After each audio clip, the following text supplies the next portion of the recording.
तो फिल्म की शुरुआत 1988 से होती है। एक मिस्टीरियस से घर को हम देखते हैं जिसमें कैथरीन नाम की लड़की एंटर करती है। वो अंदर जाकर डाइनिंग टेबल पर एक ओइजा बोर्ड रखती है जिसके जरिए सोल से कांटेक्ट किया जा सकता था। इसी घर में उसकी एक दोस्त क्लेयर और उसका बॉयफ्रेंड थॉमस भी था।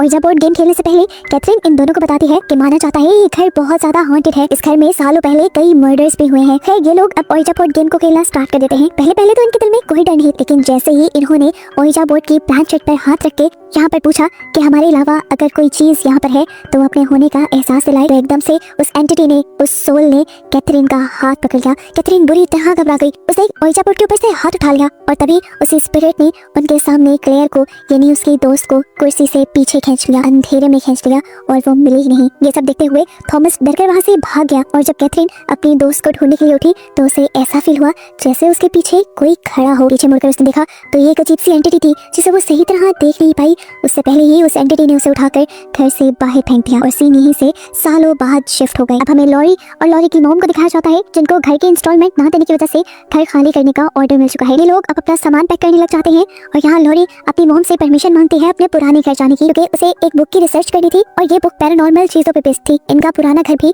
पैरानॉर्मल एक्टिविटीज की वजह से मशहूर था। लॉरी की मॉम उसे वहाँ जाने से मना करती है और कहती है कि असल में वो घर हमारा नहीं है, वो घर मेरी कजन का है और उनके साथ मेरी ज्यादा बनती नहीं, तो मेरा नहीं ख्याल कि हमारा वहाँ जाना बनता है। लॉरी की मॉम के मना करने के बावजूद भी लॉरी अब वहाँ जाने का प्लान बना लेती है क्योंकि उसे हर हाल में डेडलाइन से पहले अपना प्रोजेक्ट कंप्लीट करना था। वो अपने बॉयफ्रेंड निक समेत अपने 3 फ्रेंड्स को लिए उस घर के लिए निकल जाती है बिना अपनी मॉम को बताए। स्पेंसर लॉरी से पूछता है कि आखिर उस घर में ऐसा है क्या, तो लॉरी ने बताया उस घर में बहुत सी अजीबोगरीब चीजें हुई है जिसके बारे में मैं ज्यादा खुद भी नहीं जानती, लेकिन हाँ हर एक इंसान को उस घर में जाना मना है। माना जाता है कि उस घर में काफी सारे बच्चों का सैक्रिफाइस यानी बलि दी गई थी। थोड़ी देर में ये चारों उस घर के सामने पहुंच भी जाते हैं और ये घर कोई और नहीं बल्कि वही घर था जिसे हम मूवी के स्टार्टिंग में देख चुके हैं। यहाँ आकर समांथा जो कि लॉरी की कजन है वो इन सब का वेलकम करती है। वो भी यहाँ रहती नहीं थी, बस लॉरी के कहने पर यहाँ आई थी क्योंकि उसे अपनी फैमिली का पास्ट लॉरी से ज्यादा पता था। वो इन सब के यहाँ आने के बाद इन चारों को अपने बड़े लोगों की चीजें दिखाना शुरू करती है और बताती है कि उनकी आंट असल में एक विच थी, एक जादूगरनी थी। इसके बाद समांथा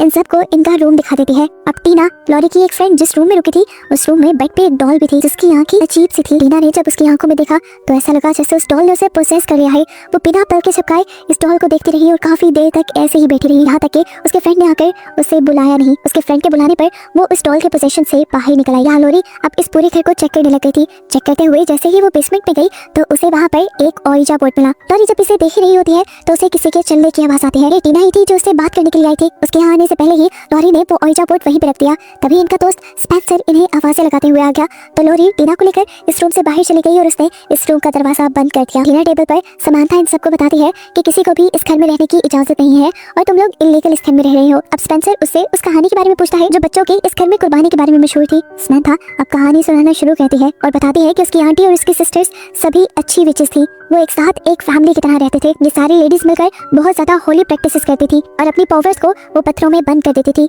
उनका मानना था कि पत्थरों में पावर्स होती है, वो लोगों का इलाज भी करती थी। समांथा बताती है कि पहले विचेस के हर ग्रुप के साथ एक मेल विच होता था और जैसे ही इनके ग्रुप में एक मेल विच आया प्रॉब्लम्स वहीं से शुरू हो गई। समांथा की आंटी ये नहीं जानती थी कि वो मेल विच असल में ब्लैक मैजिक करता है। उसने आते ही इन सारी लेडीज के माइंड पर काबू कर लिया, जिसके बाद उसने इन सबको इवल करना शुरू कर दिया। असल में वो खुद बहुत ताकतवर डीमन बनना चाहता था, इसलिए उसने डीमंस की ही पूजा करना शुरू कर दी। वो डीमंस के लिए सैक्रिफाइस भी देने लगा और उसके इन सैक्रिफाइस के लिए उसकी इवल विचेस फैमिलीज को ढूंढ कर लाती थी। इवल विचेस बेदर्दी से बच्चों के पेरेंट्स को गला काट के मार दिया करती थी, जिसके बाद रोका उन बच्चों को शैतान को दे दिया करता था। ये कहानी सुनकर सारे खौफ में आ जाते हैं, लेकिन लॉरी नहीं। लॉरी अब इन सबको ओइजा बोर्ड खेलने का सजेशन देती है और नीचे बेसमेंट से ओइजा बोर्ड लेने के लिए चली जाती है। लेकिन हैरानी की बात थी बेसमेंट में अब ओइजा बोर्ड नहीं था। उसने सोचा कि जरूर टीना या स्पेंसर ने उसे छुपाया होगा। वो आकर इन दोनों से ओइजा बोर्ड के बारे में पूछती है, लेकिन इन दोनों को भी कुछ नहीं पता था। तभी निक लॉरी को आवाज देता है और ये लोग निक की तरफ देखते हैं। निक हैरानी से डाइनिंग टेबल पर देख रहा था जहाँ अभी कुछ देर पहले ये लोग बैठे हुए थे और अब वहाँ पर ओइजा बोर्ड रखा था। अभी लोग किसी चीज पे हैरान थे कि एकदम से इन्हें घर पे नॉक सुनाई दी। दरवाजे पे कोई ओल्ड मैन आया था। समांथा ने बताया कि वो इस घर का केयर टेकर है। अब वो केयर टेकर अंदर आकर समांथा को डांटने लग जाता है और इन सबको बताता है कि मैंने समांथा को बताया था कि ये जगह बहुत ही ज्यादा खतरे वाली है, यहाँ किसी का भी रहना अलाउ नहीं। अभी वो केयर टेकर बोल ही रहा था कि उसकी नजर लॉरी के ऊपर पड़ गई। लॉरी को देखकर वो ऐसे डरने लगा जैसे लॉरी कोई भूत हो। लॉरी को देखकर तो उसने बस यहाँ से जाने की और जाने से पहले बस इन सबको यही कहा जितना जल्दी हो सके यहाँ से चले जाना। लेकिन इनमें से कोई एक भी केयर टेकर की बात को सीरियसली नहीं लेता। केयर टेकर के यहाँ से जाने के बाद ये लोग ओइजा बोर्ड गेम खेलना स्टार्ट कर देते हैं। लॉरी इन सबको ओइजा बोर्ड बोर्ड के रूल बताती है। पहला रूल था कि इस गेम को कभी भी अकेले नहीं खेलना था। सेकंड रूल था कि इस गेम को कभी भी ग्रेवयार्ड में या ऐसी जगह नहीं खेलना जहाँ पे किसी का मर्डर हुआ हो। और ये बात तो हमें पहले ही पता है कि इस घर में कई बच्चों का सैक्रिफाइस दिया गया है। और रूल नंबर 3 था कि गेम को खत्म करने से पहले हमेशा गुड बाय बोलना है। पहला और तीसरा रूल तो ये कहीं ना कहीं फॉलो कर ही लेते, लेकिन दूसरा रूल ये लोग फॉलो नहीं कर रहे थे। अब सभी ओइजा बोर्ड की प्लान शीट के ऊपर फिंगर्स रख देते हैं और स्पिरिट से कांटेक्ट करने की कोशिश करते हैं। पहले इनसे कुछ अच्छे स्पिरिट्स कांटेक्ट करते हैं और पहले ही बार में इनकी प्लान शीट को गुड बाय की तरफ मूव करके यहाँ से चले जाते हैं।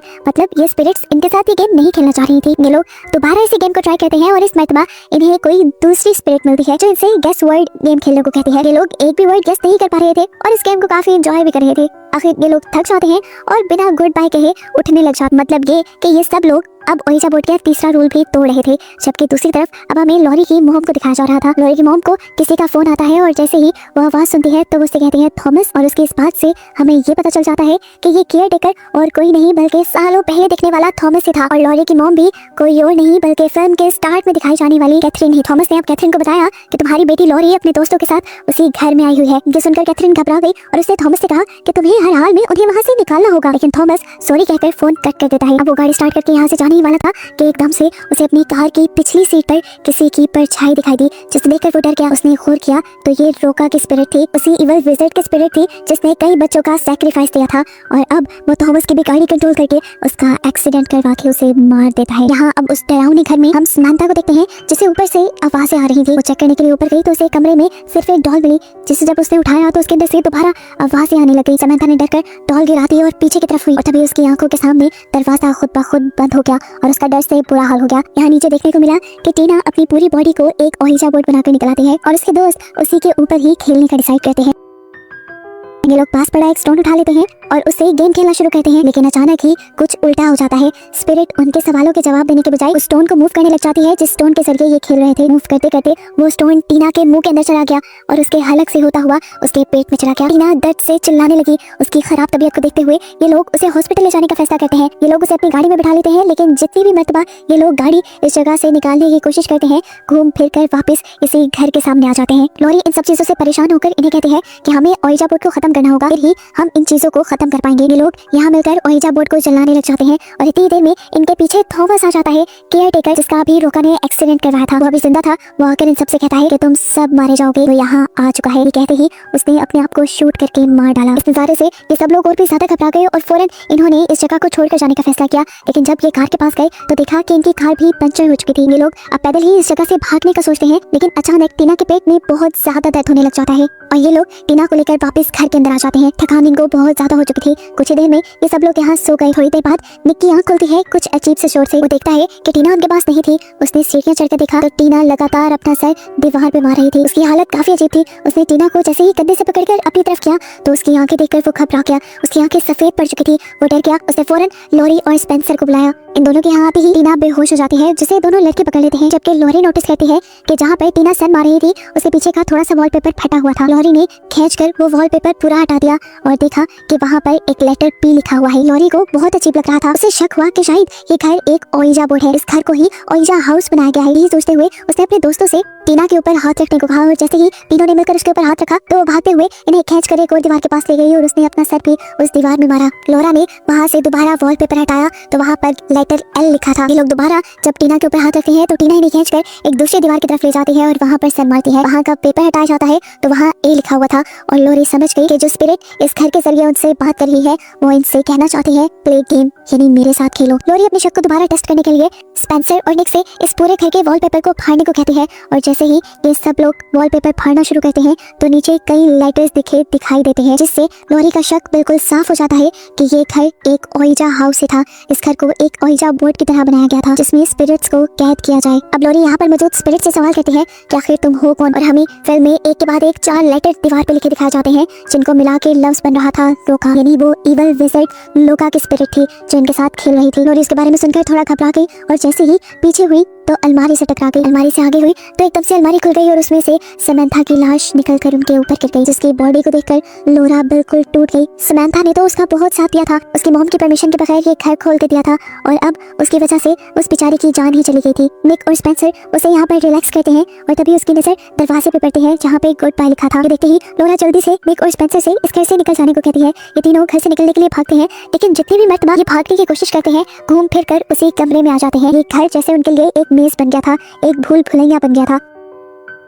ये लोग बुरी तरह इस कमरे में फंस चुके थे। इन्हें इस कमरे से निकलने का तरीका यहीं से मिलना था, ये सोच आती है स्पेंसर की और तभी उनकी नजर एक बुक पे पड़ती है जो रोका के ऊपर लिखी गई थी। इस बुक को पढ़ने पर उन्हें पता चलता है कि रोका ने आसपास के जंगल में बहुत सारी ईवल चीजें की थी, जिसकी वजह से वहाँ के हर दरख्त के अंदर बहुत सारी ईवल एनर्जीज आ गई और उन्हीं दरख्त की लकड़ियों से इस घर को बनाया गया था। रोका की ताकत दिन ब दिन बढ़ती जा रही थी, वो इस घर में ही रहता था। उसका जुल्म भी दिन ब दिन जैसे ही बढ़ता गया तो अच्छी विचेस ने उसको कंट्रोल करने का फैसला किया। ये अच्छी विचेस जानती थी कि रोका बहुत ज्यादा ताकतवर है, इसलिए उन्होंने पूरा प्लान बनाया। पहले वो उसकी इवल ग्रुप में घुसी और फिर सीक्रेटली उसका स्टोन चुराते हुए इन गुड विचेस ने उसके इस स्टोन को रोका को ही खिला दिया, जिस स्टोन के अंदर रोका की सारी नेगेटिव पावर्स थी। उस स्टोन के रोका के अंदर जाने पर उस स्टोन ने रोका के अंदर की सारी पावर्स छीन ली, जिसके बाद विचेस ने रोका को मार डाला और उसके जिस्म के हजारों टुकड़े कर इसी घर की बेसमेंट में दफना दिए। जिसके बाद उसके स्पिरिट को इस घर में कैद करने के लिए इन सारी अच्छी विचेस ने मिलकर इस घर को ही एक ओइजा हाउस बना दिया ताकि उसकी स्पिरिट इस घर से बाहर ना निकल पाए। यहाँ पर लोरी को बचपन की वो स्टोरी याद आती है जो कैथरीन ने यानी उसकी मॉम ने उसे सुनाई थी। वही स्टोरी, वही वाकया जिसे हम मूवी के स्टार्ट में देख चुके हैं कि किस तरह कैथरीन के दोस्त को उस इवल स्पिरिट ने खींच लिया था अंधेरे में। लोरी आज तक नहीं जानती थी कि वो स्टोरी असल में थॉमस और उसकी मॉम की ही है। लोरी अब समझ गई थी कि अगर इन्हें इस घर से निकलना है तो इन्हें ये गेम खेलना पड़ेगा, इसलिए ये लोग दोबारा टीना को पकड़ लेते हैं और स्पिरिट के साथ वर्ड गेस गेम शुरू कर देते हैं। टीना के जरिए एक के बाद एक लफ्ज के ऊपर इशारा करती है। निक पहला लफ्ज गेस करता है लेकिन गलत गेस करता है, जिसकी वजह से वो स्पिरिट उसे खींचकर कमरे में ले जाती है और उसके बाद उसे मार डालती है। उसकी मौत के बाद ये लोग घबरा जाते हैं, लेकिन लोरा के जहन में दोबारा से एक आइडिया आता है। लोरा को पता था कि उस स्पिरिट का नाम रोका है। वो स्पेंसर से कहते हैं कि अगर हम इस घर में रोका के स्पेलिंग को ही हाइड कर देंगे तो शायद उस स्पिरिट की पावर्स कम हो जाएंगी।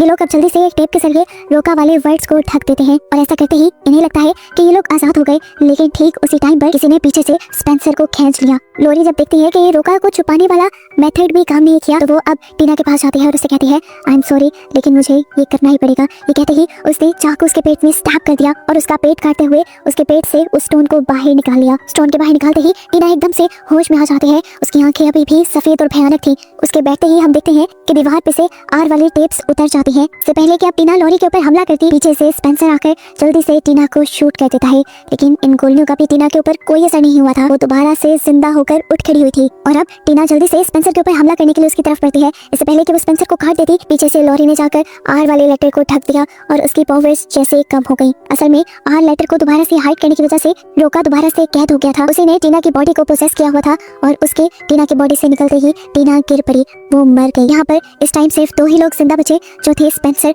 और लोरी, जो उस घर से सक्सेसफुली बाहर निकल आए और फिर हमें 3 महीने बाद की कहानी दिखाई गई। लोरी बहुत ज्यादा दुखी थी, उसने अपने अच्छे दोस्तों को खो दिया था। वो अभी भी ग्रेवयार्ड में बैठी अपनी और निक की पुरानी वीडियोस देख रही थी और उसे याद कर रही थी। तभी स्पेंसर उसके पीछे आ जाता है। हम देखते हैं कि स्पेंसर उसकी बहुत ज्यादा मदद कर रहा था। उस हादसे के बाद वो उसका अच्छा दोस्त बन गया था। वो लोरी को लोन भी दिलवाता है, जिसकी वजह से ये लोग अपना घर वापस हासिल कर लेते हैं। लोरी बहुत ज्यादा खुश थी, वो अपने घर में काम में मसरूफ थी कि अचानक उसे अपने कमरे से अजीब आवाज आई। उसने कमरे में जाकर देखा तो उसके कमरे पर वही स्टोन्स पड़े थे जो स्टोन्स उसने ओइजा हाउस में देखे थे। ये देखकर वो डर गई। फिर उसे अपनी मॉम के कमरे से कुछ आवाजें आई। उसने दरवाजा खोल के देखा तो वहाँ वॉलपेपर के पीछे टी लेटर लिखा था, जिसे देखकर वो समझ गई कि यहाँ पर कोई स्पिरिट आ चुकी है जो उससे गेम खेलने को कह रही है। हो सकता है कि ये स्पिरिट रोका की हो। इससे पहले कि वो कुछ भी समझ पाती, उसकी मॉम पोजेस हुई सफेद आंखों के साथ उसके सामने आ जाते हैं और एकदम से ये मूवी बहुत सारी मिस्ट्रीज और सवालों के साथ यहीं पर खत्म हो जाती है कि अब आगे होगा क्या।